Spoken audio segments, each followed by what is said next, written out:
Gary, are you prepared? Yes, I've already it's official already. I think she's rubbing it in again. I know. I saw your response on the text message. You were on it. Oh, did you? I Yeah, that's right. I did answer. Get a lot of text messages because my service was super sketchy, but I did see that one come through, I think. Up in the mountains or? Jamaica, Oh, You what, oh, Jamaica. you're on the beach. Yeah. Mm, Yes. have a good time. Yeah. it was Good. Good. Very nice. Yeah. Lots of sun. Lots of rain too. All right, y'all ready to get started? Yeah. Are you ready? Me too. Yeah. Y'all will stand for the pledges. I pledge allegiance To the flag of the United States of America and to the republic for which it stands, one nation, under God, indivisible, with liberty and justice for all. Texas flag. Honor the Texas flag. I pledge allegiance to thee, Texas, one state, under God, one and indivisible.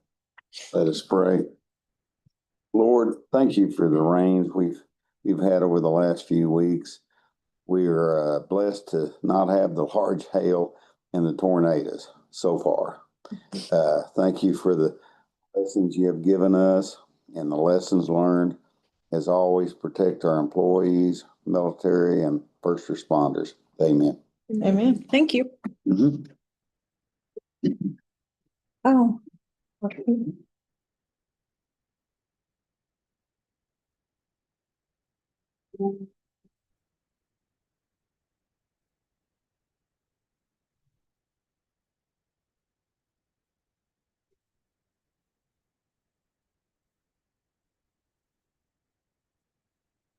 Hmm.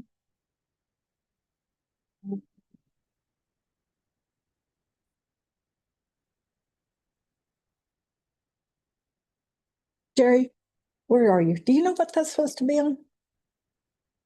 Got it. Oh. Well, that's pretty. Mallard.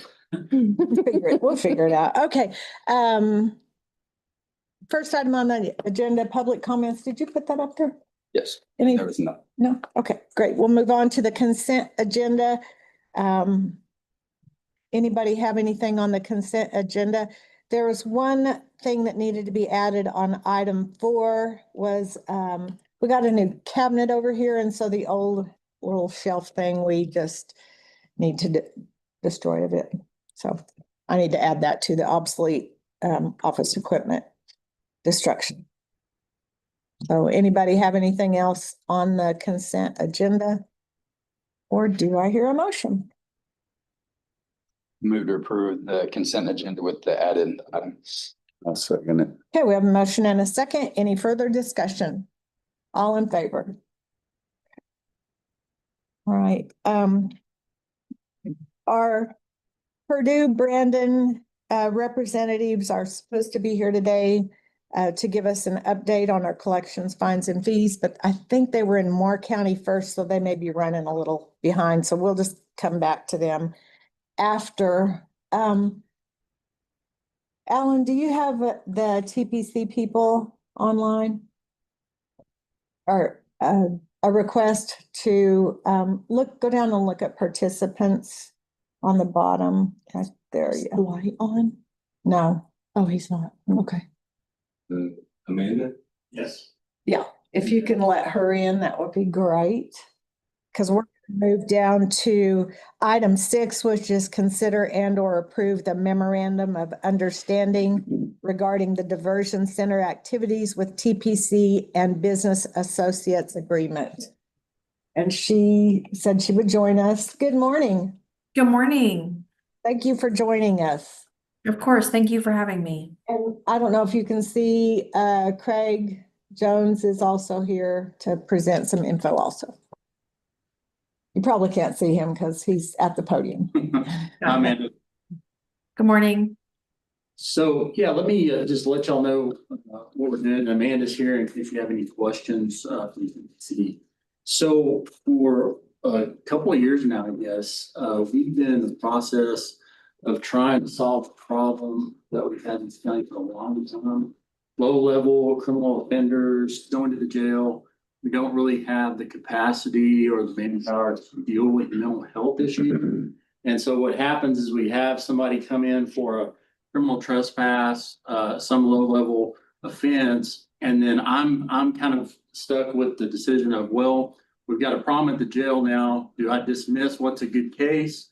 Do I try to get someone into the state hospital, which is just a nightmare usually to try to do. We've had some success recently with that, but we've got just so few beds, and hopefully that'll change here in the next few years with the new hospital. But it's a problem that we've been facing. So over the last 2 years, we've been meeting together with stakeholders. What do we do about this? Do we get some personnel in the county that can handle this situation? Do we even talk about having a facility to where we can divert people that have these mental health issues so they might get some help and we're not dealing with the criminal justice system?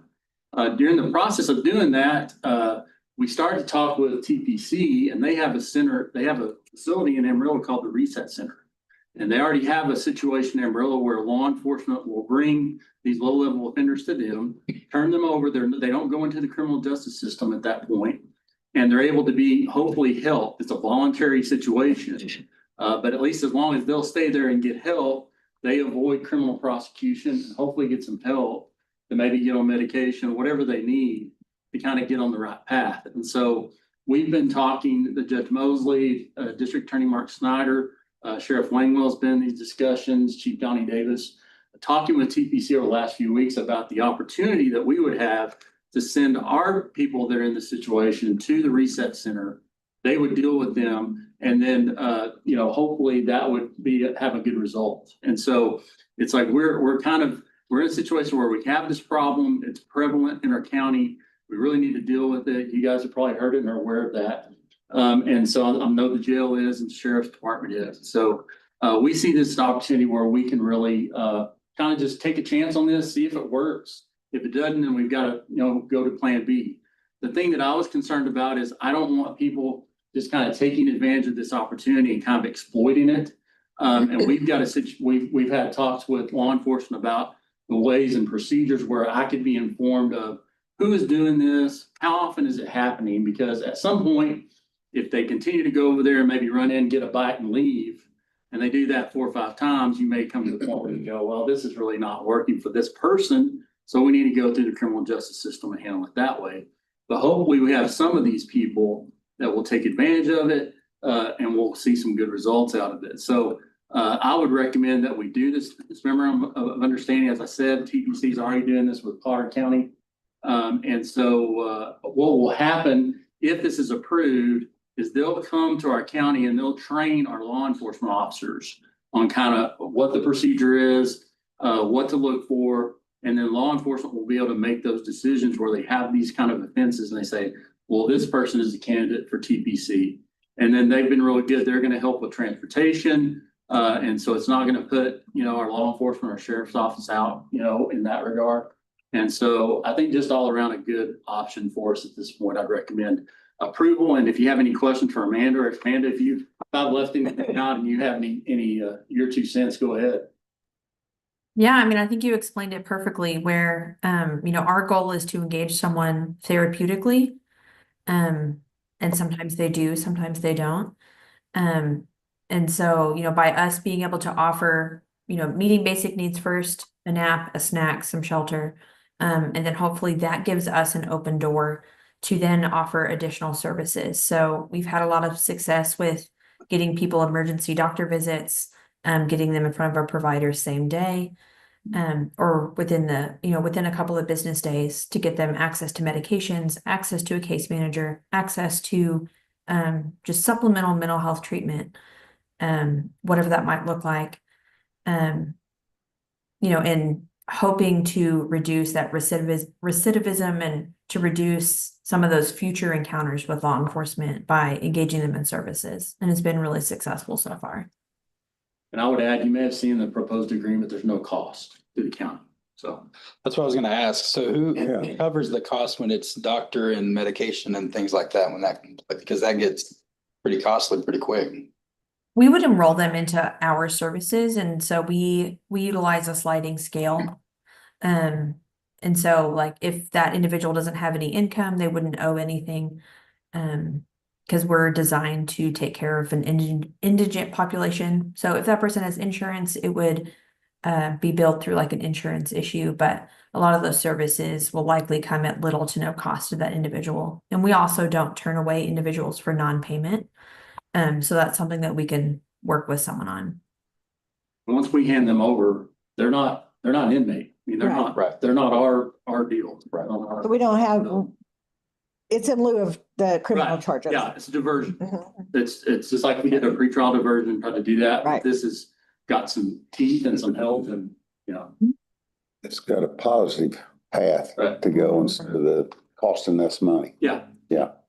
And then on the transportation, like you said that TPC will handle that aspect and they won't put we're not gonna be responsible for. So the way I understand, Amanda can correct me, basically what happens is law enforcement, once they determine this is the option, they contact TPC and then they work out transportation. And my understanding is that TPC has personnel that are dedicated to that.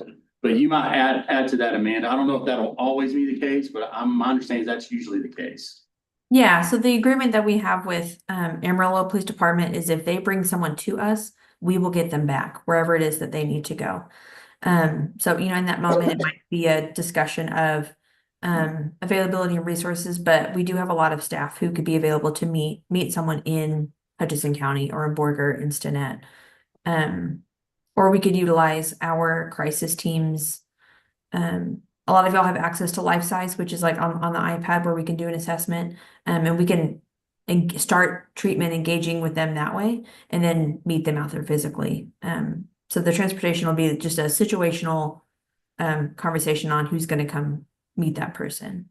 But we will always take them back to where they need to go. And this is not really like an everyday kind of deal. Right. We just have enough that it's a problem. It is. And so, you know, on occasion, this will be a great opportunity. This is a great option. Yeah. Where before we had one and that was jail and that was Sure. not a good option. Any other questions? And who are you gonna be the designee? Because it talks about the county having a designee that they're working out the stuff with TPC. Or is that I don't remember that part, but On which one? on our agreement? I expect. The business I gotta find it. association agreement.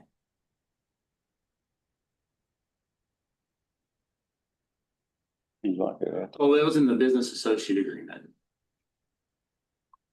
you can be the sheriff and send the note. I expect, well, you guys can decide however you want. I'm gonna do. That would probably be me or the sheriff, I bet. Right. So, I just didn't know if we needed to designate that as part of the agreement. yeah. One. I can do that and then I can come back and beg for you to change it to Sheriff Langlow. Yeah, I don't know. So, yeah, I think that'd be appropriate. President, secretary. Thought I highlighted it, but it didn't say it. I didn't see where it actually said we Yeah, I had didn't print that one out. to designate someone, but Yeah, it said there's a county designee.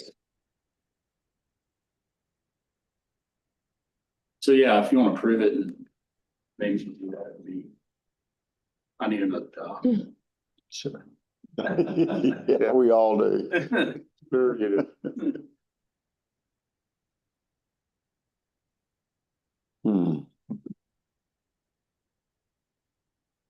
There it is. It's on the agreement on, pages it? it's on the memorandum of understanding. It's on the section 3 where it says Hutchinson County agrees to the following. Section 3, C, it says the county through its designee will sign a release of information to allow TP identifying information for any individual limited. Yeah, okay, so what happens is basically they will automatically send us a report, and Amanda, you correct me if I say anything incorrectly. Will send us reporting about how many they have, what happens, kind of those things. But as far as us getting individual, like personal information, we'll have to have a release from them. So every time that they interact with somebody, they'll present them with this release to release information to us. Now, if we don't get that, I'm not that concerned because law enforcement and I are gonna have an agreement where they're letting me know when people are getting diverted. But they're talking about more personal information, which I'm not as much concerned about. But I think having read that, I think we should just designate Judge Irwin, because it's just gonna be signing a release. Right. So I just didn't know if that needed to be part of our motion to get that done. It doesn't have to be, Okay. because basically on the contract, I mean, you can, but I think we've brought it up. Let's go ahead and do that. I think that's a great idea. Anything else? All right, appreciate y'all's consideration. Thanks, Craig. Thank you all. That's a great plan. And Judge Mosley, I had Judge Mosley done a lot of work on this. He went and toured the facility. Because he's been kind of in charge of this committee that we've been on. And so he's done a lot of work on this. Appreciate him. Great. Great option. Okay, anybody have anything else on this agenda item, or do I hear a motion? Cheers. I got it. And you're good with it? Like all the meetings went well on the law enforcement side and everything's pretty Yeah, positive? Good. keep us involved with everything.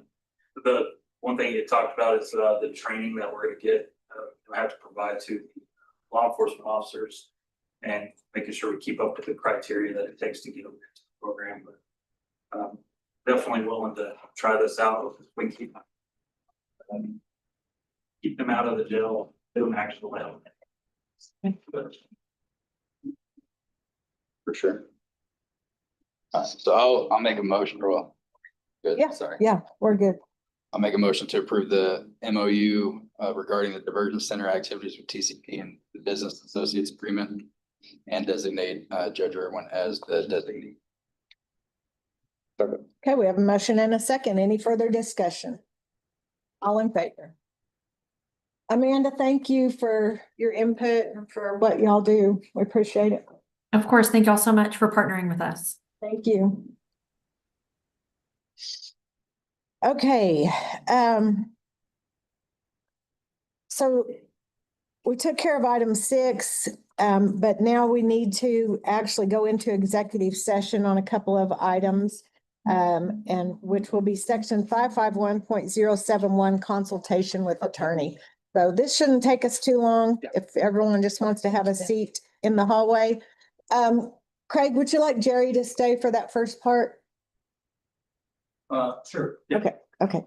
The sheriff, I mean. Hey, Jerry. Going into executive session. Yes, at, 9. Hey, Dwayne. Need to talk to you before you leave. No, you can go. All right, thanks.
They're looking at from a map, but I don't remember how they do that now. Even out in the country, they do. Oh, yeah. I mean, yeah. they, Well, see, we had a change for you, look over there, came to us and said, hey, we need to change this. And I thought, oh, man, we're gonna be in trouble because we're the ones that's gonna catch all of they'll tell them it. what the address is. Okay, Yeah. we went out at 9. Different. And then I had that executive at the end, so. Oh, that's fine.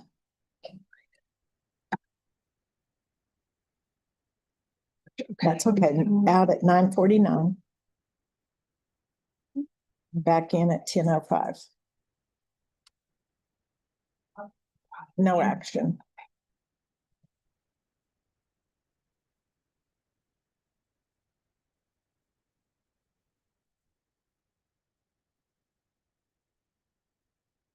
Okay. We'll move on to item 2 of the agenda, which is to consider and or approve acceptance of the property insurance proposal from the Texas Association of Counties. And we had this on the agenda before, and I think Ben wanted to take a look at some things. We kind of looked into some of it, but I think my recommendation, we approve it, that we can make changes on this at any time. Mhm. And then, there's some individual things that were put on insurance a long time ago, and I'm not real sure of how that came about, but you can change this throughout the year So we're good with the proposal as far as presented. Yeah. Okay, all right, then do I hear a motion? Do you have anything else? Okay, do I hear a motion? I move to approve the property insurance proposal, Texas Association of Counties. No, second. Okay, we have a motion and a second. Any further discussion? All in favor? Do I have to sign anything? I didn't see a signature page. Maybe there's probably something I didn't print off. I think whenever we submitted the questionnaire, that's when you signed it. Okay, all right, perfect. All right, item 3 is to consider and or approve agreements with Buttercup House, High Plains Food Bank, Hutch Cares, Hutchinson County Crisis Center, Hutchinson County Soil and Water, LEPC, Panhandle Community Service, and Texas Panhandle Center. So these are just updating. We do this every 2 years, our agreements with each of these agencies that we give a little bit of money to. These have to be approved separately, whatever ones. I think we can do them as a group since I've got them all listed. And then I will send them to the agencies for their agreement and signature. Any questions? All right, do I hear a motion? I'll make a motion to approve the agreements with the stated entities. Do I need to list them all? No. A second. Okay, we have a motion and a second. Any further discussion? All in favor? I have to abstain because I'm. Oh, okay. One of them. All right. You wanna, He's just do you abstaining. wanna do that one separate then? No, I just need to abstain. No, I'm good. Okay. All right, item 4 is to consider and or approve the 2025 budget calendar. I think I laid one there at your place, and Carrie and I went over this the week before last and got all the dates to make sure we meet all the deadlines for the budget calendar for this year. So does anyone have any questions? That way y'all can put all those, there could be some additional meetings that we may need to have in between a couple of our regular meetings, but if we have some budget information that needs to get taken care of, but hopefully we can keep to this schedule. So do I hear a motion? Move to approve the 2025 budget calendar. Second. Motion and second. Any further discussion? Yes, ma'am. It's actually the 2026 budget. 25, 26, but in our book, this is what it says, Oh. 25. So it's 25, 26. We're doing all the planning in 25. Yeah. The calendar's in 25, I guess. Fiscal year 26. Yeah. All right, so we have a motion and a second. Any further discussion? All in, I'm sorry. I did. Okay, thank you. All in favor? Okay. All right, item 5 is to consider and or approve our Blue Cross Blue Shield insurance renewal of 6.20% increase for fiscal year 25-26. And Charla is here. Thank you, Charla, for always coming to our rescue and presenting information. So I passed out, these benefits and the balance sheets, Amy, I think there's information for you as well. So I'm sorry I put this in this order, but I want to start 4 pages from the back. It looks like this. And talk about the claims experience. So the first page, so this is your HSA plan, your high deductible health plan that's compatible with the health savings account. And this claims experience runs April 2024 through March 2025. And you can look at the very bottom for that time period and see that the county and what you pulled out of employees' checks and sent to TAC total $1,193,457. TAC paid out $1,451,000 on the medical expenses and $138,000 on pharmacy, for a total paid of $1,589,000. So typical of what we saw last year as well. Because if you look at, I did, so 1 page back. The PPO plan, which is right at that. PPO plan usually runs fairly well. So your contribution for that same time period, what you and employees deductions amounted to $167,815. The medical paid was $187,500. Pharmacy was $169,000. So for a total payout by Blue Cross of $356,594. But even when you combine the 2 plans, Blue Cross still paid out more than they received in premium. So TAC across the board had single-digit increases, and yours is, of course, at the 6.2%. So if you flip back to my first page, it looks like this. At the top, the second column that says current HSA, those are your bill rates with employee only, employee with child or children, employee spouse, and employee family. And to the right of that, you can see what those rates are going to. And again, that's that 6.2% increase. And that's for the HSA plan. And to the right of that is your copay plan with the same increase. So beneath those are the benefits. So there's no change to the benefits if you want to renew those same 2 plans as is. But what I did down below that is show you your current employer contribution by tier to each plan. And then I showed you if you kept the same contribution based on the current percentage split for employee and employee, for employer and employee, what that would look like to the county. So currently the HSA plan, you're contributing $106,274. If you kept the same funding scenario, that would go up to $112,000. And on the copay plan, you're currently contributing $26,227 a month. That would go to $27,800. So you can see the annual amounts beneath that. And then I gave you a total. So for both plans annually, you're contributing right at $1,600,000, so $1,590,000.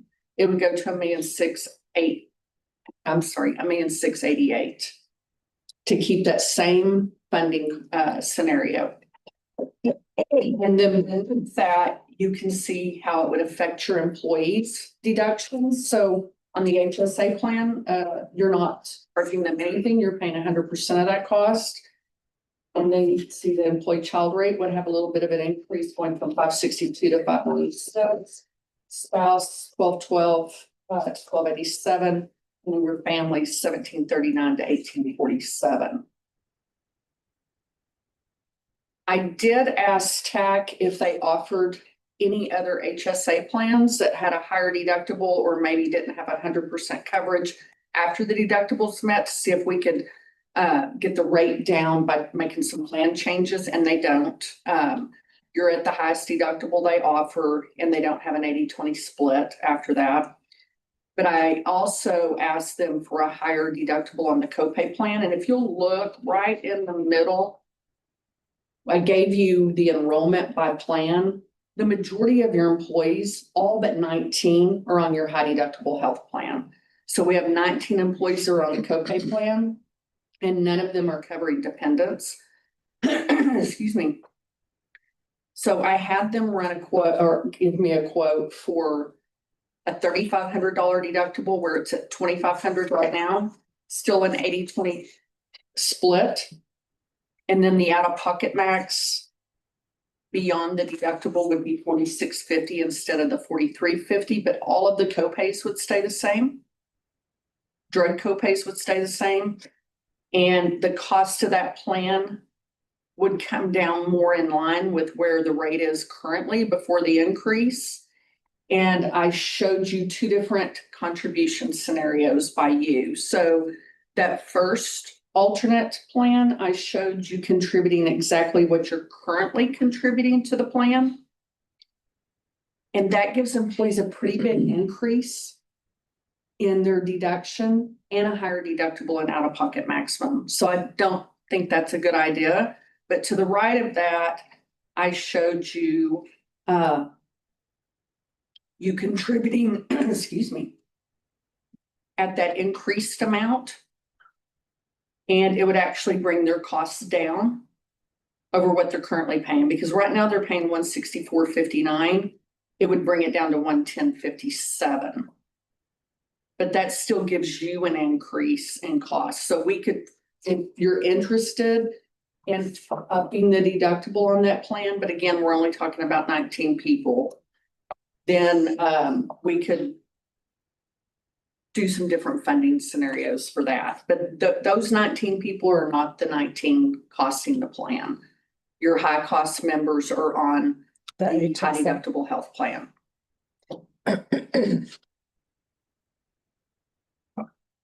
If you go back to the second sheet from the back, these are your high cost members with any claim in excess of $10,000, looks like this.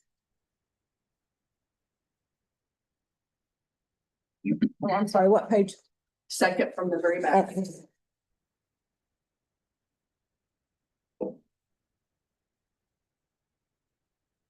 Okay. So all of the members are still on your plan. 3 are under 65 retirees, but your top 2 claimants each had over $1 million in spend in that 12-month period. And then your next highest claimant is $80,000. So you can see that 2 individuals are spending the majority of the dollars that are being paid out by Blue Cross. And that's pretty typical that it happens that way.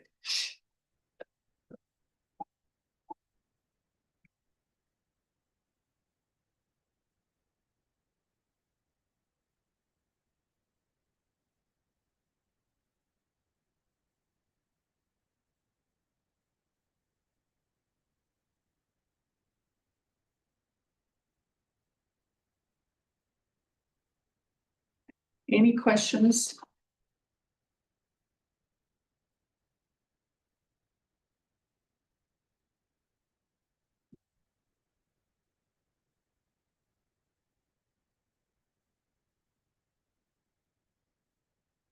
So on the next page, I showed you, you're currently contributing $1,500 annually to each employee that has the HSA plan. And based on the number of people on that plan, that's $126,000 to spend. And I know we've talked about that reference. What is You're contributing $1,500. Yes. Great, okay. Last year we talked about whether you wanted to decrease that amount or not to 1,000. So if you did that, you can see that it's an $84,000 in spend for a $42,000 savings. I know no one likes to decrease benefits or take anything away. $1,500 is very generous. As a health savings account contribution. But I just wanted to have those numbers.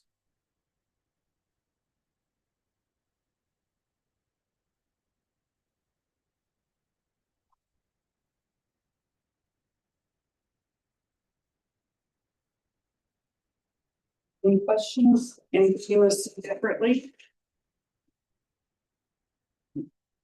I think Amy said you want to have one more meeting before we have to commit to that. How we're moving I forward. think we'll have this meeting and then if they need something in between, that would be good, but if not, then. Make a decision on, We'll have at our, one more, yes, commissioners meeting. at our meeting on the 23rd, because it has to be in by the 27th. Right, so we need that approval by next commissioners meeting.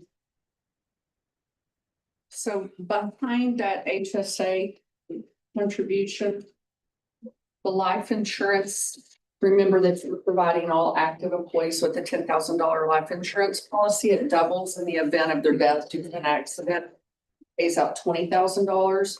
There's no increase in the cost to that coverage. And then the dental insurance with Blue Cross, it does have a little bit of an increase. It goes from $29.10 an employee to $30.40 an employee for employee only coverage. The vision has no increase at all. All benefits stay exactly the same.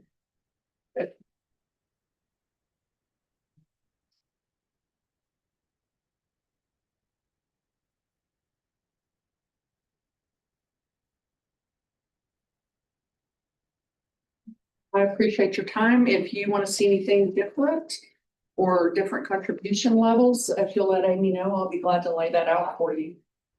Thank you. Thanks, Charlotte.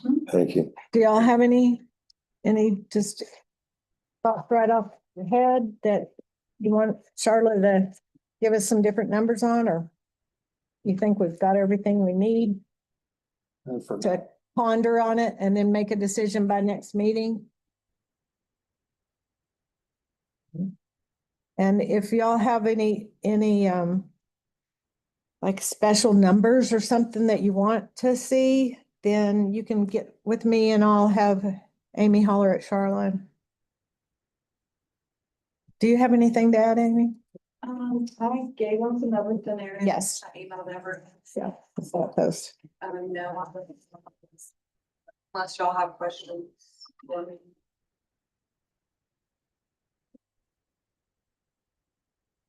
It's always just a lot of numbers that pop. Yeah. Yes.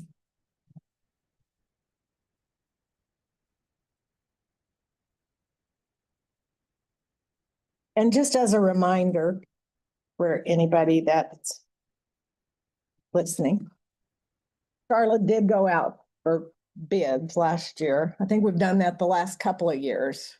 We did a market check. Yeah, a market. Not a full art. Right. When your claims are running like yours do every year, I get a decline to quote letter. So Right. I'm interested in looking at it. Right. An option that some people look at, we don't, because we do not believe it works in Amarillo when you're in a 2-hospital city, is reference-based pricing, which means that you would be self-funded. You would have no network of doctors. And so when you walk into a provider's office, they need to agree. When it's a hospital stay or something like that, there has to be a pre-agreement of pricing up front. And you do not get the same type of discounts that Blue Cross has. Some brokers will tell you you do, but you don't. We've looked at cases and ran the numbers and have a TPA and Amarillo Insurance Management Services reprice those claims. and they're not getting the discount because you're paying like a concierge service to go out and negotiate for you up front. So it leaves your employees in situations where they can have a balanced bill because there is no contractual agreement with that provider that they have to write off anything that's disallowed, where they PPO, EPO contract, they've agreed to take what the discount is off and not bill it to the provider. So there are those type of programs and just full transparency. But if that's something you want to look at, it won't be with me because we do not feel like it's a good fit for employees. We haven't seen it work for our clients that have left us to do it, which have all come back, by the way, because of the disruption. So it's just not something we're willing to work with. I did reach out to someone that was kind of similar to that and Dumas kind of has that over there. And That guy reached has out to called them. us not a number of times. No, the more, when he looked at the claims too, he said they're high to go to, you know, doing what we're doing now. However, he had this other plan, but the employees would have to go to certain places and certain doctors to be able to get that lower rate. And I just don't feel like that would be something that our employees would want or even be any good for. Right. So there's just a select group of smaller network of doctors. Right. Are they doing this? Because I know that we're getting. They're happy, but they're on a regular PPO. Oh, Yes. okay. So they're on a regular PPO with that same guy, but he was given, because our claims are so high, he was giving us an alternative way to save some money, but I don't think it would. I know, but yes, they do a lot of that type of stuff. Yes. Okay, any questions?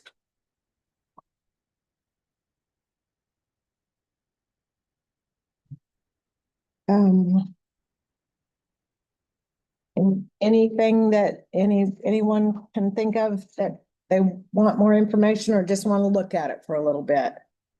Just remember that we do need to make a decision by next meeting. So if there are questions, then Okay.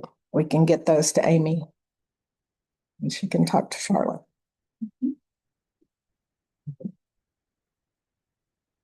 Okay. All right. Thank you, Charlotte. Appreciate you always. Thanks, John. All right, let me go ask Siobhan something.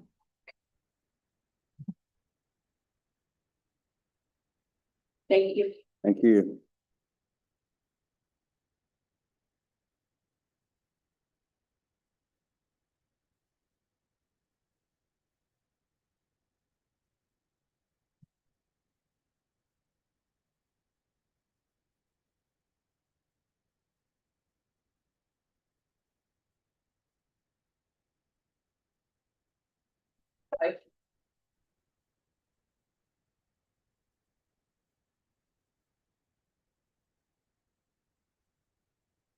Okay, is it Andrea? Yes. Yes, with Purdue. Purdue, yes. I don't know why I was expecting Brent and Bill. Yes, To someone come. is coming. Oh, I okay. don't even have the actual presentation. Okay, so they are coming. Yeah. We'll just go on and when they get here, they can do their presentation. All right. Or you can make one up. Yeah. 100% collection rate, right? 150% collection rate, sure. Okay, well, we'll just hold off on that and we'll move back up there. Okay. Okay, I think we're on item 7, update on ARP grant projects. Got two. Okay, The chiller refurbish and updates is supposed to be doing on that. We started that last week, okay, so another week, maybe up to 2 weeks to get that done. Shouldn't be anything noticed inside the building. It's doing half the chiller at a time, so we're not without AC. And the generator and the lights for the parking should be completed soon, so Good. Shouldn't be long on that. And that's all I've got on ARP. Okay. Anybody else have anything? Still working on the library between rain. Rain. There's lots of rain. Start a project like that, it's gonna rain. Yeah, Get the cracks patched through the lake inside. for sure. Okay, we'll move on to item 8, consider and or approve the burn ban or rescind the burn ban. Currently not in a burn ban. As of this morning, our minimum KBDI was 7. Oh. Maximum was 62, with an average of 12. So it went up to, however, that's probably gonna change after last night's rain. Right, Probably be back in the lower portion again, so no burn ban recommended. okay, thank you. All right, item 9, consider and or approve request. Coming in full force. Item 9, consider and or approve request for use of the club rooms at Borger Library or Fridge. Okay, so we won't make any changes.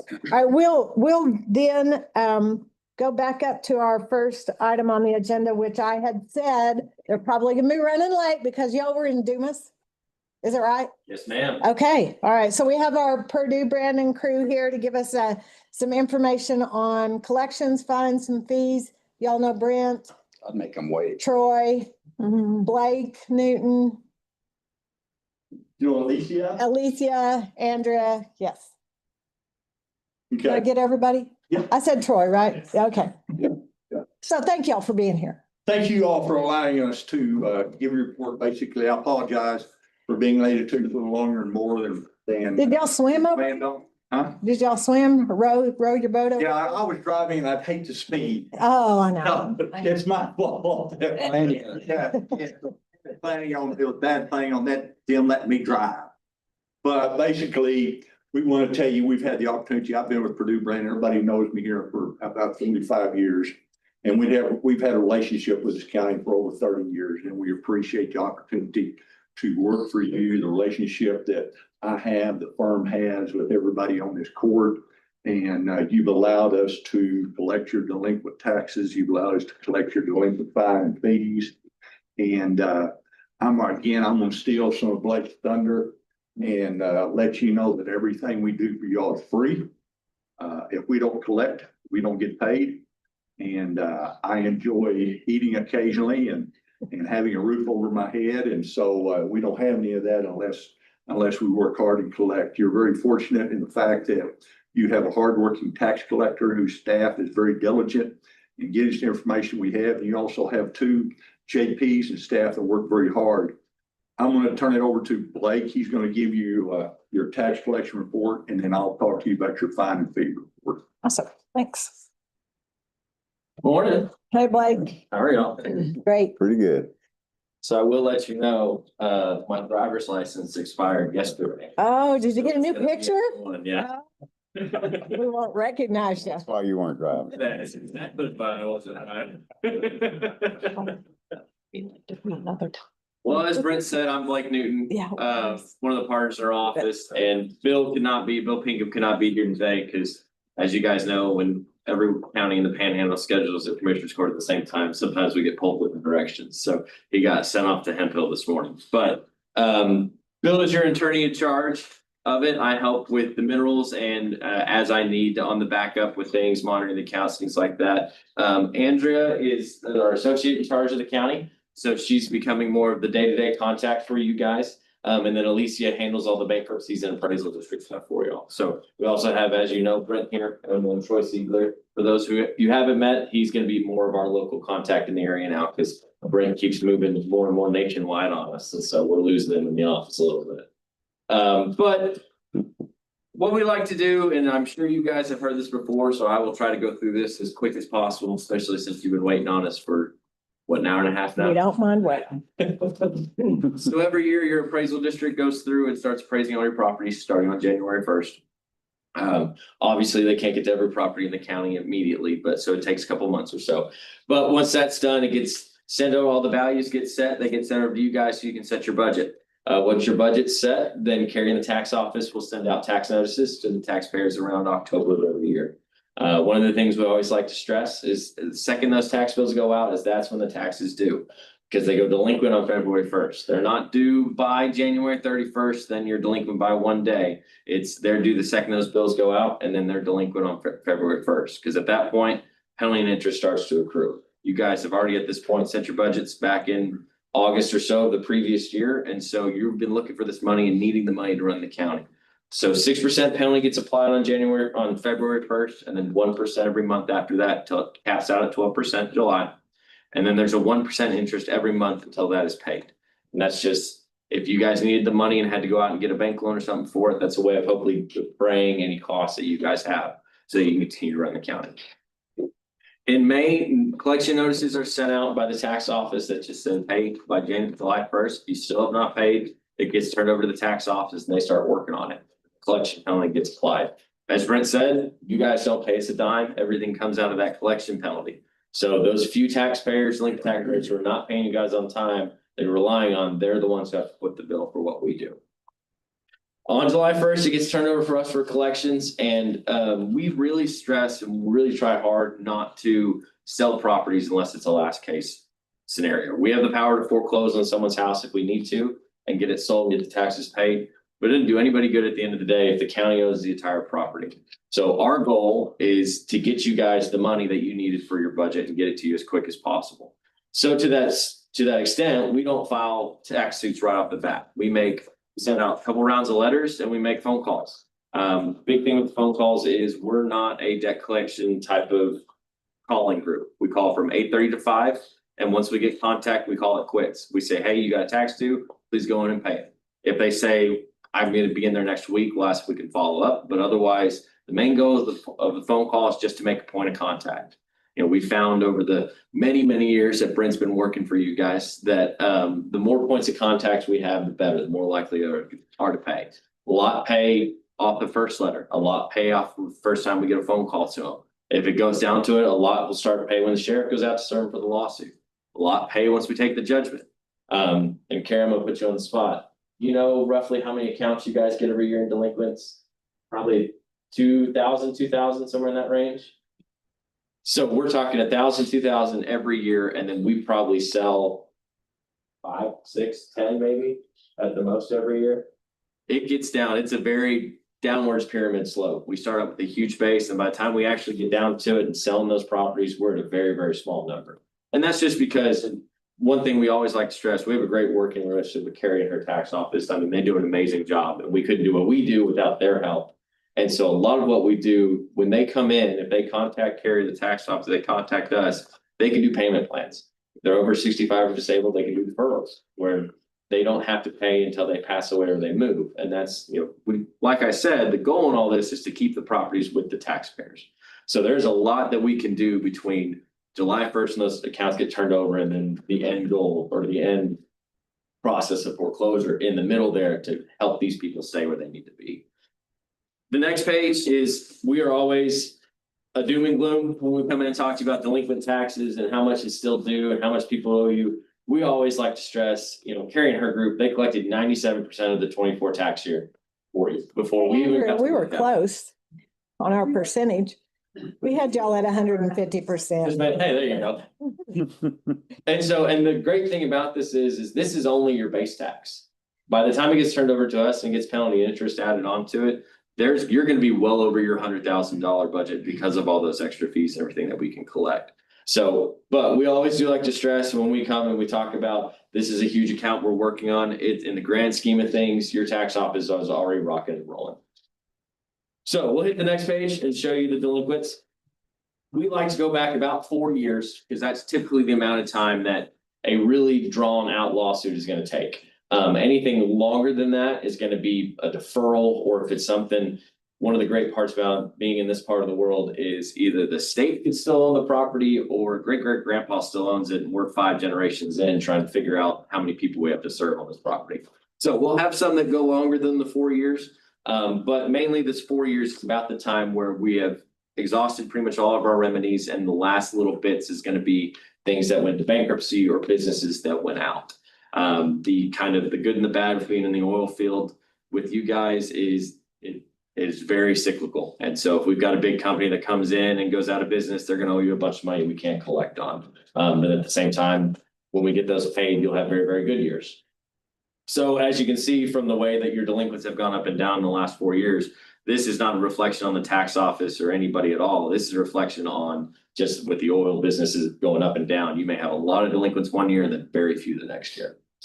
So we stress every year about at the end of the year mark to be about 50%.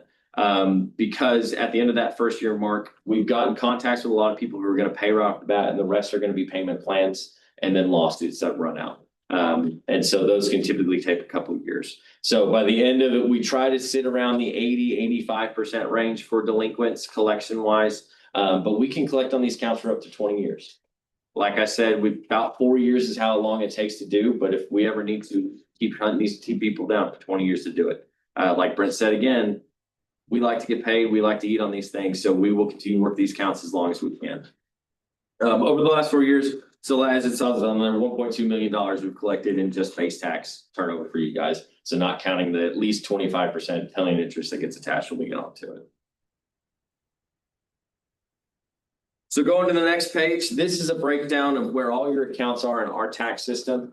So as you can see, 55% of your delinquent accounts currently are in litigation. We've got 23% in action pending. That's just a term of art for our tax system where it's in one or more category. And so typically this is going to be if it's in litigation, they've made a payment plan, or if they're in a payment plan and they've gone into a deferral or things like that nature. 8% in partial pay, 9% in bad address. The other 5% is in other combined. This is going to be your deferrals or your bankruptcies, things like that. That 9% for bad address, we continue to work these accounts as long as we can. We get to use the same software that law enforcement does. So we have a very easy way of tracking people down. But unfortunately, a lot of the time, the bad address is just going to be when we've sent a letter or Carrie in her office has sent a letter and it comes back returned bad address. But that's typically going to be a business that's gone out, because if they're out of business, there's never going to be a good address again. So they'll sit in this account. But the ones we can, we work, we hunt people down if they've moved, or, you know, if it was owned by grandpa or something like that, had a couple of people living in and have moved out, we can track them across the United States. So we'll do that. Next page is your dollar range. And I apologize for this. We switched to Houston's presentation and they like to use all the same colors. And as you can see, having 9 different colors in the same color tones makes it a little bit difficult to see. But so your 10,000 up is only at 4%. That's the kind of the bottom 4%. I don't even know what color blue that is. I apologize. That's what we like to see. We work top down at Purdue Brandon, because if we can collect you $100,000, $100,000 account, that's going to be better use of our time than $100,000 $1 accounts. So we work top down, and we like to make sure that those 10,000 up, that gets smaller and smaller as we go around. As you can see, unfortunately, about 50% of y'all's roll is in under the $500 amount. This is pretty typical with big royalty, big oil and gas counties, because a lot of all those little small accounts are going to be the small royalties where they're not the wells aren't paying anymore, producing anymore. And so you're going to have a lot more of these smaller accounts than we like to see. But that just means we have some of the bigger side to collect first. We do, and Karen, put you on the spot again. Do you remember what our minimum is for filing litigation with you guys? Is it 1,000 or is it 500? 500. So we've set up with the tax office, we have a $5 minimum before we'll file a lawsuit. We still make phone calls, we still send letters on them all, but it costs about $350 or so to file a basic lawsuit. It's about $230, $250 in court costs, and every person you serve after that is $75 from the sheriff. So we don't want to, all of a sudden, someone owes you $400, we file a suit, now they owe you $1,000. That's not fair to then turn around and sell that property pretty much for court costs. So we have that $500 limit where we say if it's under that, we just make phone calls and letters until they have a couple more years roll on, they get over that limit, then we can file at that point. And that's just because, like I said, we don't want to burden the taxpayers with court costs, attorney's fees, things like that, when we just want them to keep the property and get it paid. The next one is the last chart is just a breakdown by year. Like I said, we continue to work these accounts as long as we can. And so every year that slice of the pie that the new year is gets smaller and smaller until we add the next year onto it. We continue to work these. We like to show, we're at 40% of your total for 2023, and that's just by the time we get the 2024 taxes rolled back into it, that'll be at 30%. And then throughout the next year, you'll see it drop down again. But we really appreciate the opportunity to work for you guys. I know I ran through that real quick, but any questions, anything I can answer for y'all? If not, I know Britt's chomping at the bit to get back up here and talk again, so I'll turn it over to him. Thank you. As you all know, I hate to talk, so I'm really not talking. That's not true. But a couple of things to add on to what Blake said. He's just talking base amount of money. We're not talking penalty and interest. So when you hear somebody's collecting 150, 115, 120% of what you have, that's including penalty and interest. That's not reasonable. Everybody in the room knows you can't collect 120% on a debt. That's with penalty. So please remember, we're talking base amount. And again, it's an honor and privilege to work for you and your various officers. Our communication is outstanding, or we couldn't have these numbers to be as successful as we are. So you are in a great situation over here with your tax collector. And now I'd like to talk to you about what a great job your JPs are doing. For their court, we collected delinquent fine and fees. We worked with you for a while, Judge. And so these are delinquent tickets. The JPs can't turn their tickets over to us until they're 61 days old. That's from the appearance date. So some counties, I don't know here, where there's 15 days to appear, where it's 12. So basically, we're probably talking 90 days. These people get a ticket and they don't do anything for 90 days or 120. I don't remember what you had set up, Judge, when you. I don't remember. But anyway, they've 120. had months to pay these tickets. The clerk and the JPs have sent them letters, sent them notices that it's due. And so they turn them over to us. We're very good at skip tracing, locating these people, as Blake said. And in the fine and fee business, throughout the state, if you're at 25% collecting these bad debts, you're doing a good job, because it's hard to locate these people and to get money out of them. So for JP1, we've had $305,000, 231,000 in debts, dismissed about 230,000. So we liquidated about $544,000. And we've sent 14,000 letters, 14,327 letters, and we made 14,000 calls. So we work hard again to collect this, because if we don't collect, we don't get paid. And again, the state's average in this business, they do a good job, is 25%. We strive for 35%. Your JP1, I told you how hard they work. They're at 65% collection rate. That's almost double what we asked for. And that's because they work hard. They get us information in a timely manner, and we work very good together. Your JP2, we've got over 660,000 in payments, dismissed about 560,000. So we've liquidated 1.2 million. And we've sent out over 25,000 letters for them. And we've made over 22,000 phone calls. And so their collection rate, hold on to your seat.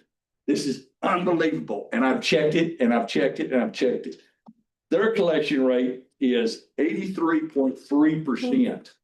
Wow. That's unbelievable. And I throw that now again, I've double checked it, triple checked it. And that tells you what a great job that your JPs and their clerks are doing. And so again, you're very fortunate with the job they do. And I can't tell you how much we appreciate the opportunity to work for your county. The relationship that we've had with your county. As you all know, our office is in Amarillo. So anytime you're in Amarillo or you need us over here, we can be here. And I don't know, if I'm driving, it may take 2 hours. I drive so slow. No person of 45, 50 an hour, say. But again, anytime you have any comments, please let us know. If you're in town, you want to come by, see the office, or you want me to take you to lunch, please call. Because if I take you all to lunch, it's free for me too. So keep that in mind. Does anybody have any questions on what we do and how we do it and at all? Is there a max number of lunches? Huh? Is there a max number of lunches in Amarillo? No, Only an hour away. no. That's what I'm saying. As long as I'm in the office, please come anytime you want. If you want to stay around, I'll get you dinner too. You can go to the business. But again, thank you all so much for the opportunity, and we look forward to continued relationship. Thank you. Thanks for everything you guys do. We appreciate you. Thanks. Y'all heading out? We are. Yeah. Okay, hey, Take thanks. forever to get back. Yeah, good to see you guys. Blake, good to see you. Happy birthday. Thanks so much. Thank Joy, you. good to see you. Absolutely, Steve. You go. How are you? Very good, thank you. Thank you so much. Thanks. Nice to be Thank here. you. Okay.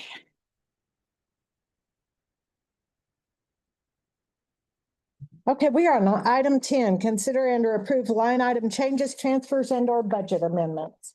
One budget amendment, for the insurance proceeds that were received for the damaged IT truck, and then just some transfers for the departments. Do you have one for me to sign? I didn't get that one printed. Oh, thank you. Okay, do I hear a motion? Make a motion to approve the line item changes, the transfers, and the budget amendments. Second. Okay, we have a motion and a second. Any further discussion? All in favor?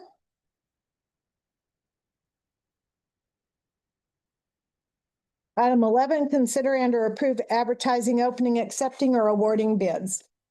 We were running the bids for the asphalt and aggregate for road of bid. Those closed and bids were open last Monday, I think, on the second. The asphalt, we didn't receive any bids at all. And on the aggregate, we received 2 bids.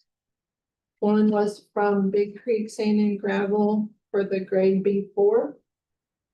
And then we received Canadian River and Sand for grade B3 and grade B. I don't know what any of that means. Is that typical? Is that typical, Dwayne, that we never receive any bids? Yeah, we did, we have some more competition in the county now, so Yeah. we did get a couple of bids this time like we had before. We got Stratford and Big Creek both. We usually just accept them both. And then we can buy it, of course, we'll buy it from the cheapest person if they have it available. Right, Then if not, or if it's cost wise to get it from another person, that's what we do. right. What about the asphalt? State wants us to take bids on this for the, Asphalt? yeah, for asphalt and gravel. Yeah, Because when we get the grant, yes. they want to see that we bid it, even though we don't get bids, they said that's fine. They just want to see that we did it, try to get bids. Okay, got it. So, that's what we got. On the grade 3 and 4 gravel, why wouldn't you have a primary that's lower bid and then a secondary that's the higher bid? You're saying to approve them both and then get whichever one you want?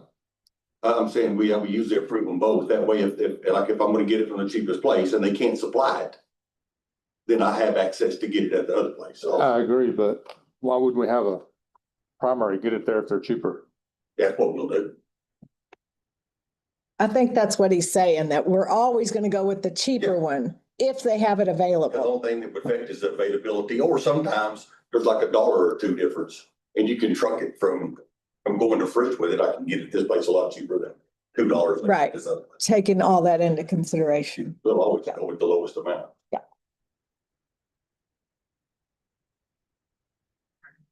Anybody have any other questions, or do I hear a motion to accept those bids?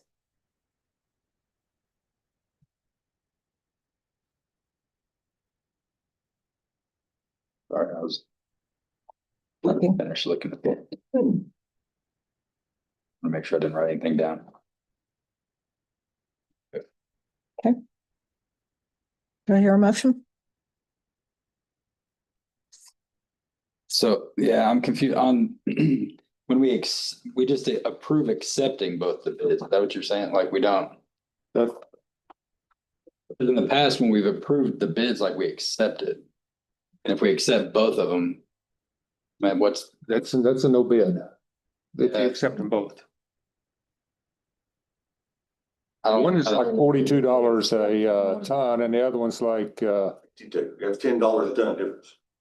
okay, one didn't even bid. Only bid a grade 4 and didn't even bid a grade We 3. don't have any grade 3. Well, that's fine, but one bid is 42 and the other one's 52, I think. Yes. I would not be in favor of accepting both of them. I will accept one. Then, What if they don't have any product? then you have a secondary that you could go to the secondary, but as long as the cheapest bid can fill the contract, it has to be awarded to them. Okay, That's what I was asking, like on a motion, like do we accept, we would accept like the Canadian sand and gravel and As then primary. accept like the Big Creek as a secondary or like how? Cause I don't. This is really a weird way to do it as far as I can. We did that last year. Pretty I don't sure. remember doing that last We year, didn't but do it last year. I don't, yeah, I don't. yeah, I don't think that was even done last year. I know we've done it before. That was like one of my first. Yeah, either way, I mean, as far as my projects go this year, I'm planning on getting everything from the lower bid. Right. Because it's going to Scott's Acres and the bid is like right there. I know, but like any other bid, you need to award whoever's low bid. And, Yeah, well, you could I put that can't- in your yeah. motion. huh? You could put that in your motion. That's what I was Yeah. trying to ask if I was gonna make a motion. I just wanted to do it right, like on how to. Like award it To a primary River and then like the secondary in case of. Like accessibility or something. Product not available. Perfectly fine. You don't have, Which, you know, the lowest bid is I just want. Canadian River. I just don't want to be caught needing 200 tons and. We gotta rebid they it got or out there and something. Not here and I can't get it. You know? Right.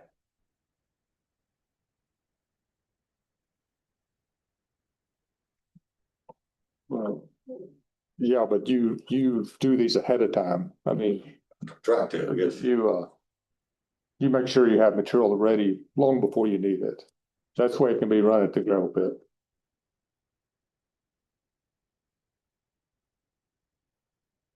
Okay, anybody want to make a motion? Were you looking into something? Alicia? Yeah, I'm trying to see if. Things about to die.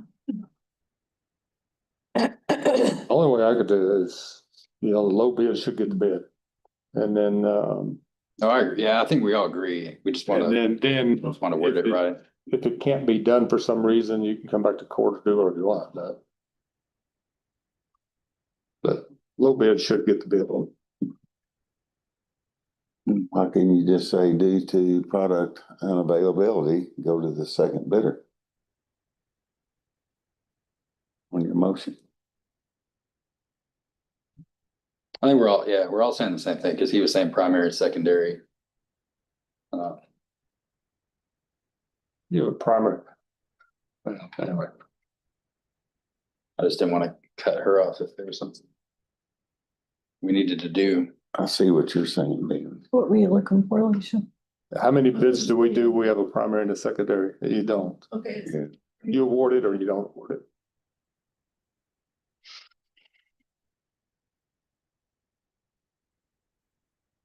this says that. Except as provided in subsection E, the court shall, 1, award the contract to the responsible bidder who submits the lowest and best bid, or reject all bids and publish a new notice. If 2 responsible bidders submit the lowest and best bid, the commissioner's court shall decide between the 2 by drawing lots in a manner prescribed by the county judge. The contract may not be awarded to a bidder who is not the lowest dollar bid unless. So that's basically saying we have to award to the lowest bidder. I agree. Determine the lowest and best bid for a contract for the purchase of earth moving, material handling, road maintenance, or construction equipment. The commissioner's court may consider the information submitted under section 262.25. Your computer's gonna die before you get to all the sections.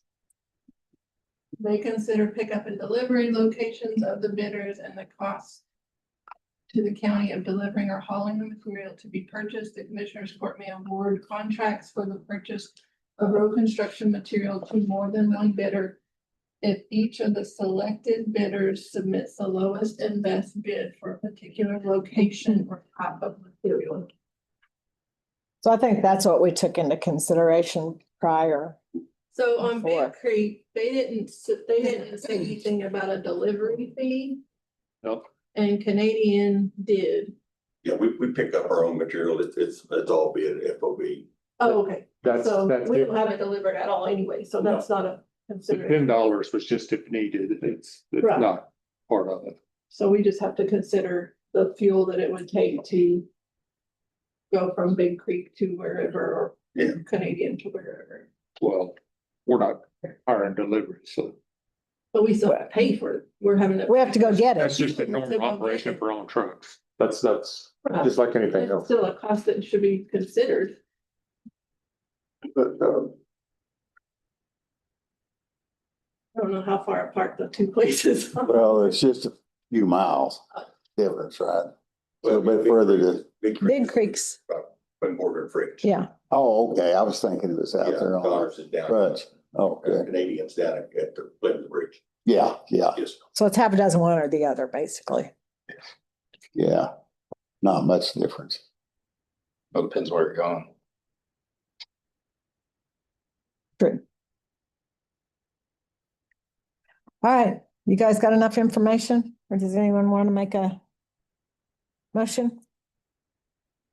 I will move to award the bid for the grade 3 and 4 gravel to Canadian River Gravel. What am I missing? Were they the low bid? Yeah. Mhm. I guess that's all.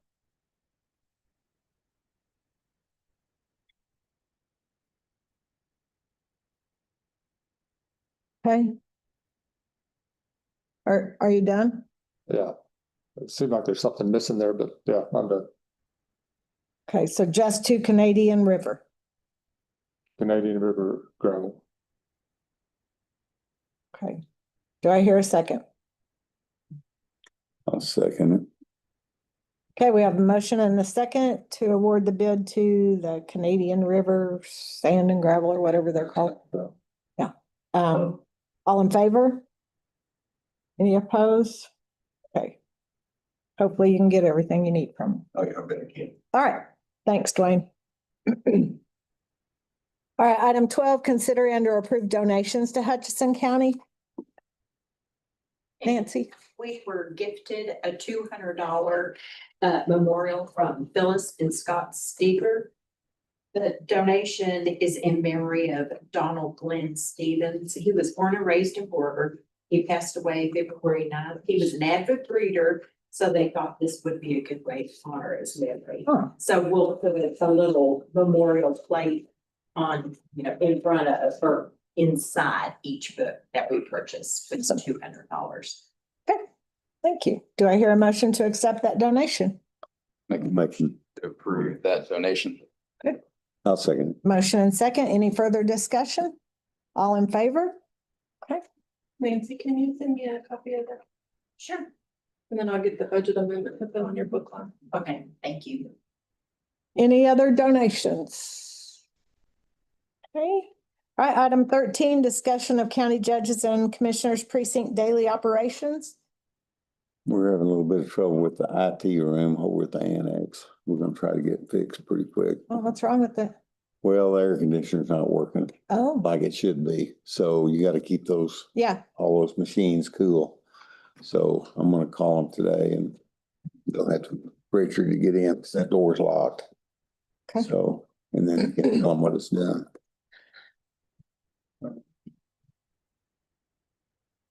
anything? Whoever was taking care of the auction stuff for Purple Wave, remember there's a bunch of chairs here in the courthouse. Yes. Need to go in that. Yeah. So, want to get them out of the way. Okay. But,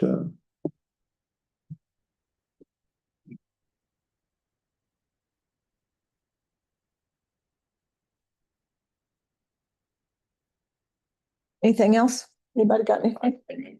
One additional item. Oh, yes, So What? a couple, last week or week before last, Graceland East contacted us, did not realize that there was actually a outdoor warning siren at Graceland East.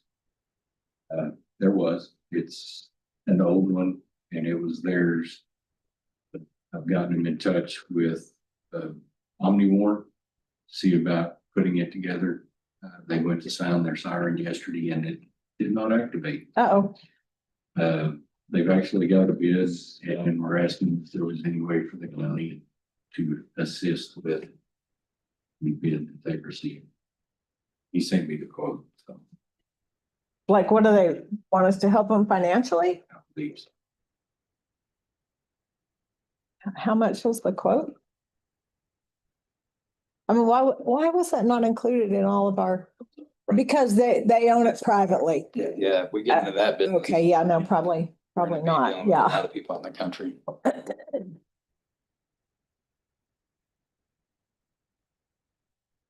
Because those sirens are expensive. And it's illegal. And it's against the Constitution. Yeah, we can't do And anything on private property. Yeah, so, extend credit. yeah, you might let them know that, $5,941. no, There's nothing. we can't do anything on private property. Thanks. All right, Jerry, or Sheriff. So, over like, yeah, do you have Which one? The picture. the jail? Oh. So, 9 days and we've had 4.5 inches of rain here just in it. So not surprising, we do have a couple of little things going on. We had one little leak and me and Ben had talked about this before. It's in that bathroom. We think we know where that's coming from. This is always an issue.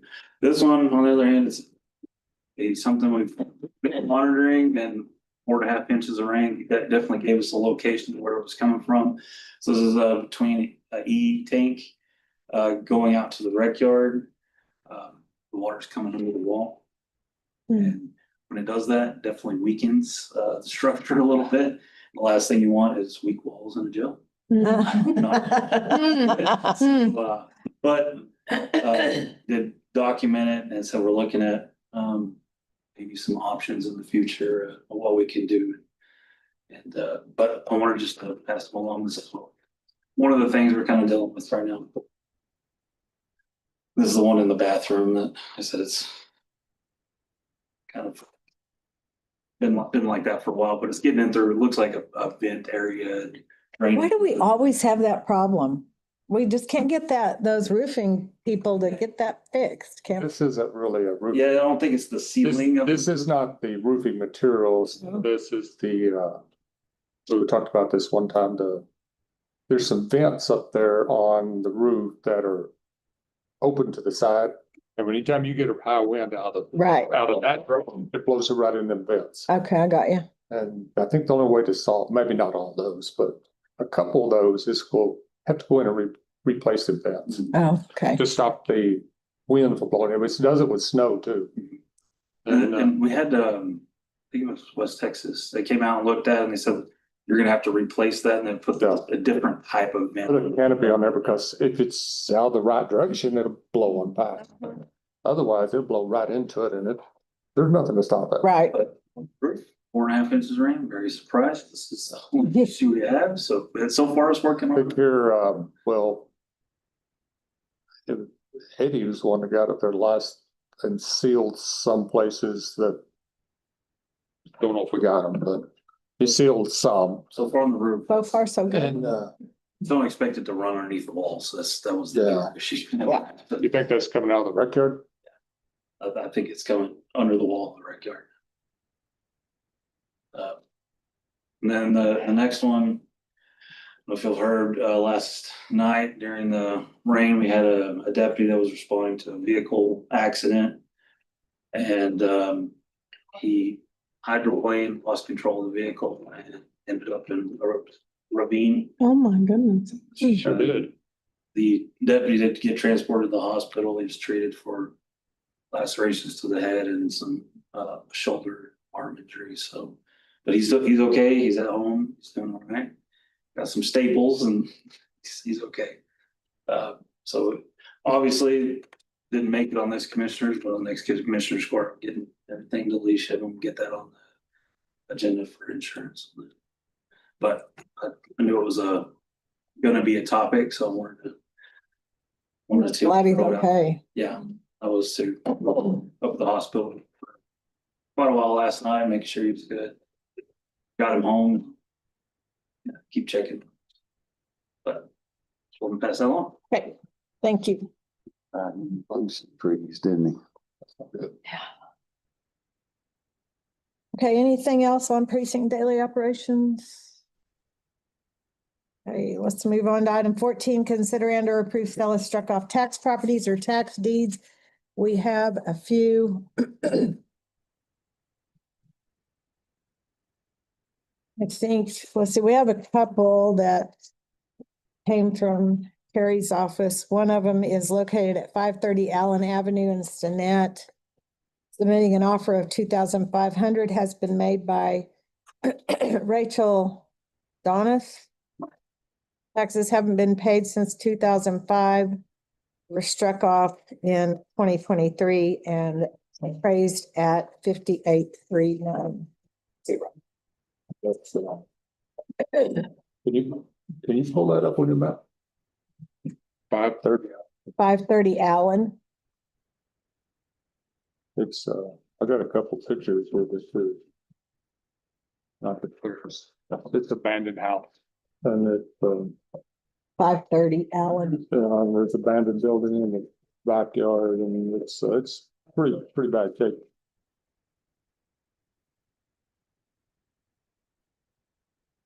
We can't find 530 Allen.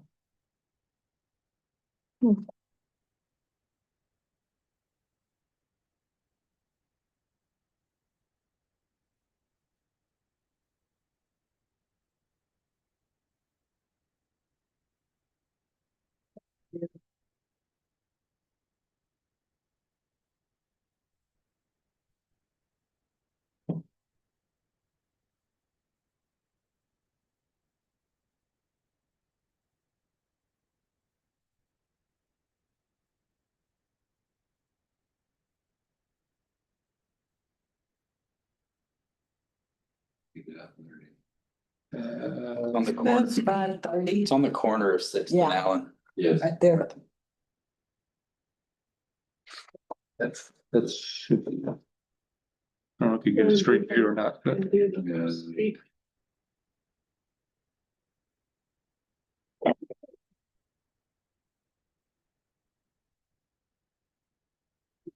We'll have to go to Google Maps. Is it in bad shape?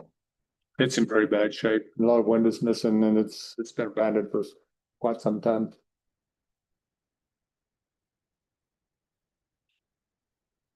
And it's all growed up and it needs a lot of attention. Do you have a recommendation? I would move to accept the $2,500. That's from Rachel A. Donatus. Is that what you Click on think? that street view, show the street. Over here, look. Look. Where's the front of the house? No, That's from 4 years ago, though. Yeah. That's Oh, from, that's from 2021. Oh, God. yeah, that's not. Looks, yeah, there's a lot more That's- overgrowth. I don't think that's it. That's 530. Right back. It's not always right. It's gonna. That is, this house right here. This does, right here, this picture looks the same as that house. Yeah, it's got the, It's a little different now. Yeah, anyway. So what we That heard, kind of looks, that sort of looks like it's just growed up more now. The trees are right. Yeah, my recommendation would be to accept the $2,500. is that your motion? That's my motion from Rachel A. Donais. That would be not so. Okay, do I hear a second? a second. Okay, we have a motion and a second. Any further discussion? All in favor? Okay, and the other property is 0 Meredith Way in Fritch. I did reach out to Dwight to see if he had a recommendation, and he said to accept the bid. So I'll go ahead and make that motion for him to accept the bid on that property of $100 has been made by Christina Bond of Fritch. Taxes haven't been paid since 2012. It was struck off March 3rd and appraised at $1,720. That may get kicked back to us if one of the other entities doesn't approve that. But when I asked Dwight, he said he would approve, so. Do I hear a second? Okay. Motion and second, any further discussion? All in favor? All right, and then we have the trust deeds from Texas Community Group. We have 105 Osmer Street in Borger. Is that yours, Chris? That's mine. Oh, yeah. Yeah, they want 28,222. Is what they want to get for that house. Is that right? It was appraised at 10,000. Where did I get that? I thought. No, I don't know. They're so hard to read. Appraised at 101. I'm sorry, 101. Yes. And they submitted a bid of $28,222. Yeah. 220.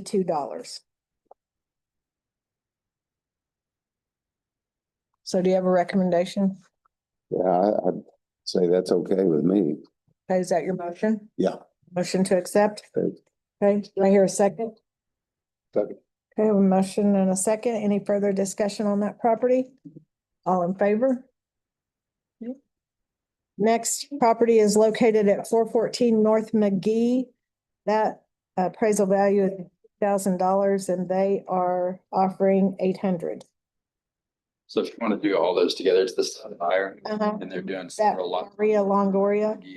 And Okay, so we have so 414, 420, 426, 416, all of those, it's just about this. same buyer. And Yeah, she lives up there. And so she's just buying empty lots. So okay, she's different amounts she's offering, 800, 1,000. Yeah, 1,000. 1,000 on the rest of them? Yep. Okay, do I hear a motion? Move to approve. All four? Yes, Two, as three, four. presented.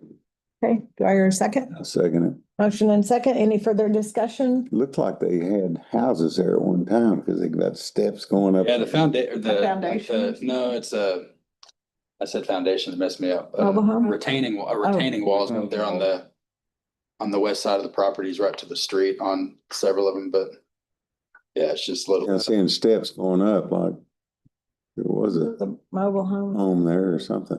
There's a lot in that area that have those types of kind of retaining on the front side that go up a lot. Okay, we have a motion and a second. Any further discussion? All in favor? Okay.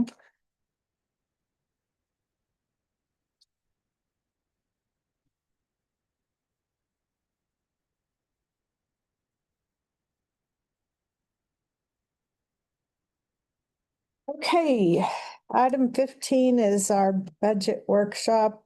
I sent you all out the estimated value, so y'all had those. I emailed those out. And everybody has, for the most part, except for maybe the county judge, submitted their requested budgets. Get a bunch, I was gone Wednesday and Thursday, but I did get a bunch on email, so I'll be working on this. So I guess if y'all haven't submitted your budget, then make sure you get that to Alicia ASAP. Or you will get an email. A demand letter. Demand. Okay, well, Or you'll get what I give you.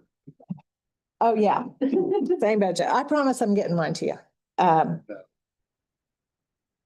We talked about, or wanted to talk about the annex across the street Yes, to see what, before we did a budget on that, to see kind of where we were headed. a plan, an annex plan. Yeah, I kind of have a plan, kind of where we want to head with that next year. So give it a little thought, what you want to do with it, for sure. I mean, we're still doing our stuff to it, but. Right, so the AC is done or? The AC and heat is complete, the units are in, that's in. All the demo is pretty much out. So it's pretty much a blank space now. inside there? Well, not quite, but for the most part, all the mowaries. The roof's been done. Cooling units are gone, all Yeah. that's done. Little cleanup left, and then be about ready. We've got to build some closets there by the heating and air units to cover some ducting, but then we're getting ready to figure out what we're gonna put back, what we're gonna do with it. Okay.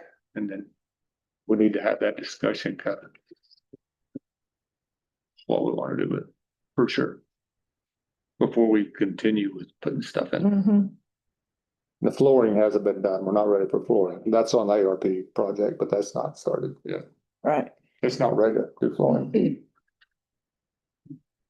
They'll replace all the ceiling tiles and all that, but that's not ARP. That's coming out of. So we need, Know for sure what we're gonna use that building for. no, we don't know. That's what we want. That's what we're talking about. Figure out. You know, probably not a popular conversation, but we do need to think about a plan for the future because we know that probably going to have to replace our jail at some point, maybe not in any of our lifetimes, but we need a plan, like 5 years, 10 years, probably not a 5-year plan. We may need a 10-year plan. But if it doesn't corrode all the walls and it falls down around us, but hopefully that doesn't happen. But we do need a plan. We need to really think about a plan.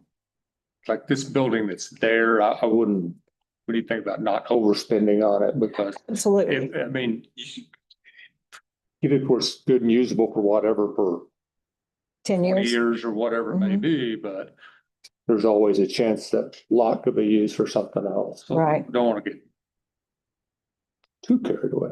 Right. But it That's, does need to be fixed up and usable. So anyway, that's a conversation. those decisions be by somebody else Yeah. later, but Well, this is a conversation we need to have so we can plan for 10 years from now instead of, you know, what happens when 7 years from now, the jail does fall down. Oh. You know, probably not gonna happen, but at some point we are gonna need to do something. And we haven't set anything aside or made a plan for that. the jail part will come someday. Yeah, so that, I mean, that's, Long time from now. that's probably the only thing that I can think of big that we're gonna need to really think about. And we've got the space over there and it's probably not popular for Stinnett to think about us building but we've got a jail right here and it's in Stinnett. So, you know, I'm sure they would like for it to be out of sight, out of mind, but that's available. So. Also got land at the airport that could be used for that too. True. And it's not far from the sheriff's department. Mm-hmm. But if you build a new jail, you probably want to build a sheriff's department. A law enforcement center. Yeah. Whatever we use this building for, I mean, it's, we're gonna be ready to start putting stuff back in there pretty quick before very long. So if we don't budget some money for that, then it's just gonna sit there until next year. Right, right. Do you have any current ideas of how it could be used? I'd like to see the ag offices put in there. And give them more room. They have no room for the stuff they do with kids and all of that. There's enough room for a meeting room. They could really help the ag part of it quite a bit. But and then have a big meeting room that could be used for other stuff too. And we could utilize for all the activities that they do for the county. Because right now they're using the church over at the border for that stuff. And it's not a county building. So is it something like if it was just the extension office over there, maybe the library could use that meeting room for their kind of activities that they They could do? use.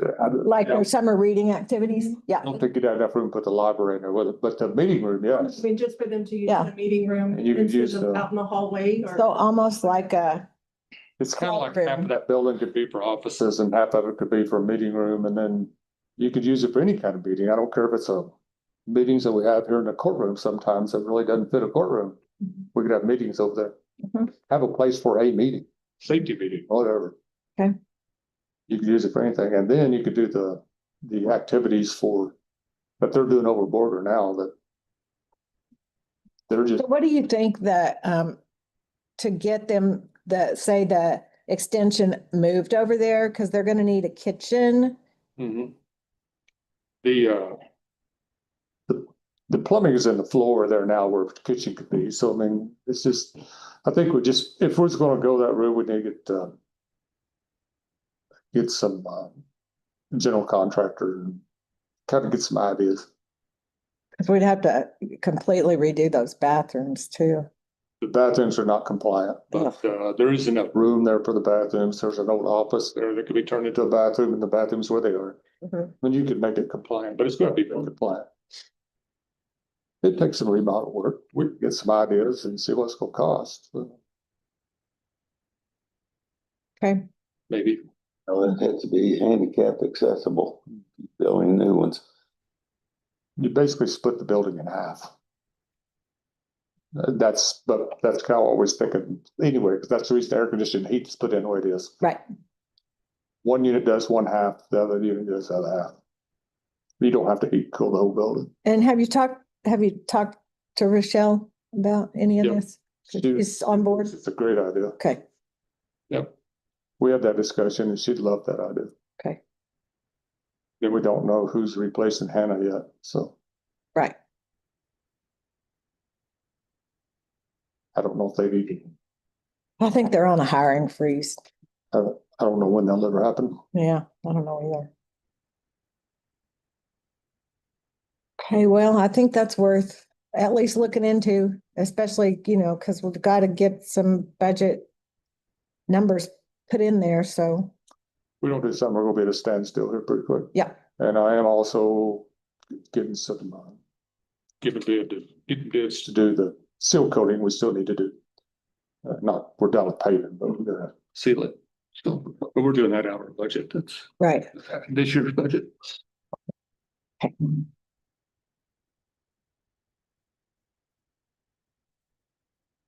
Got anything else on budget? Right this minute? Okay, we just need to maybe start getting some numbers on that and then think about our insurance so we can make a decision next meeting. Does anybody have anything else? Okay, do I hear a motion to adjourn? I'll make a motion to adjourn. I'll second. Motion and second, all in favor? Meeting adjourned.